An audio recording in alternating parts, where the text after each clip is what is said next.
Hi అండి. Welcome to Sheersha. ఇది కూడా ఇంకొక లైట్ వెయిట్ పట్టు సారీ. దీని బాడీ కలర్ వచ్చేసి పర్పుల్ వచ్చింది. అండ్ దీని మీద చూస్తే దగ్గరగా జెరీ లైన్స్ వచ్చాయి. అండ్ ఈ చిన్న చిన్న నెమళ్ళు కూడా వచ్చాయి బుట్టీస్. అండ్ బార్డర్ వచ్చేసి పింక్ కలర్ వచ్చింది. Gap border. Both side same size border వచ్చింది.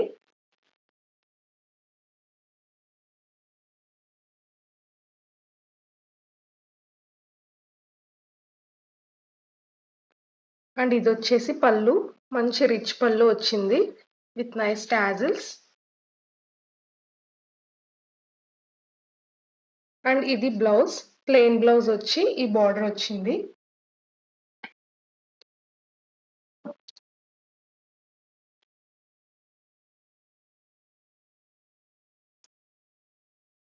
Thank you for watching.